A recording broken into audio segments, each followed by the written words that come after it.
You guys have to be responsible. Okay? Pinakamahalaga maging responsable tayong tao. Naaral mo yung buhay niya. Nililigawan mo yung magulang niya. Ito yung akin ha, especially mga lalaki. Nililigawan mo yung magulang ng jowa mo. How about yung magulang mo?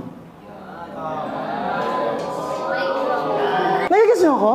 Pinaghuhugas ka ng pinggan ng nanay mo? Pinaghuhugas ka ng pinggan, anak, hugasan mo. No! Di ako katulong dito, ma.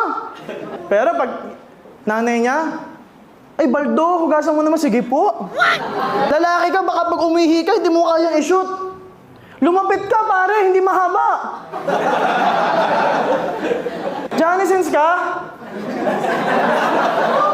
Simple as taking responsibility sa bahay, it will change a lot of things. Kung meron ka mang unang liligawan at mamahalin, magulang mo yun.